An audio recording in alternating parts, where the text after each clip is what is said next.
J'ai eu une formation classique, un peu comme tous les profs d'école de musique. Au début, je tapais pas du tout avec les mains, je tapais qu'avec les baguettes, comme pour les percus classiques. Et en découvrant les percus africaines, puis les percus cubaines, puis les percus brésiliennes, je me suis aperçu qu'il y avait plein de techniques différentes. Et en fait, je suis parti du coup dans ces pays-là mentalement, quoi. Je me suis pris de passion pour toutes ces musiques du monde. Et surtout, je transmets tout ça. Parce que tout ce que je découvre, en fait, j'ai envie de le donner directement, quoi.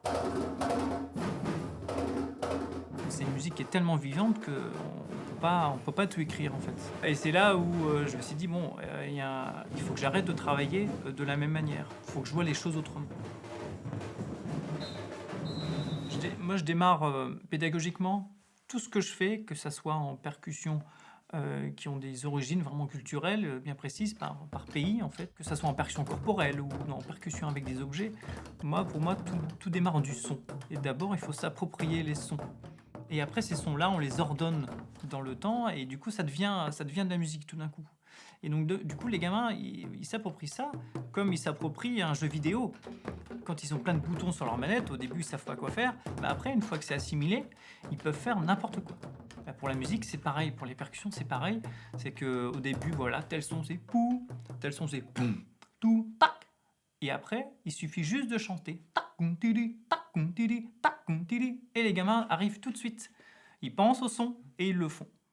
Ce son-là, c'est tac, parce que c'est un son aigu. On y va, tac. C'est pour ça qu'ils prennent plaisir, parce qu'ils se rendent compte que c'est eux qui génèrent le son, qui génèrent la musique.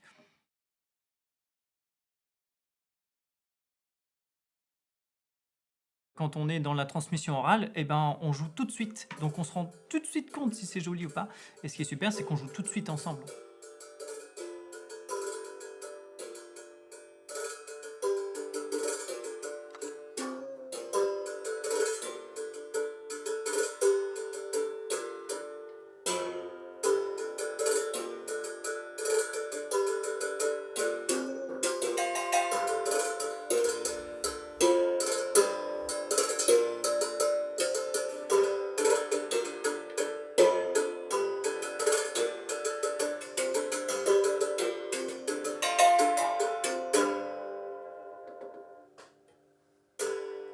Je fais beaucoup de ce qu'on appelle la lutherie sauvage ou bien lutherie industrielle, c'est-à-dire qu'on fabrique avec des éléments qu'on trouve, donc qui sont normalement destinés à la poubelle, et on fabrique des nouveaux instruments. Et ce qui est super, c'est que du coup, il n'y a aucune limite. Moi, tous ces sons-là, en fait, je vais les chercher dans la rue, justement. Je fais les encombrants, et puis je prends ma baguette, et puis je tape sur un truc, et je me dis, tiens, c'est un super son, ben, je vais le rajouter à ma batterie, en fait.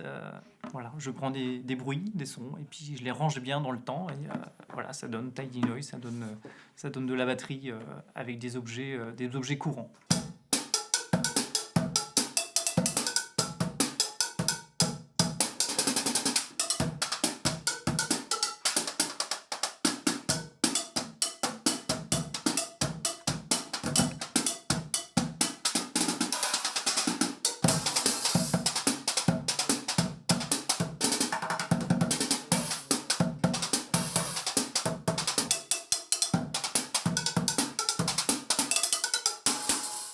Voilà, on va faire un petit exemple de polyrythmie avec des percussions brésiliennes, petite formule, petits instruments.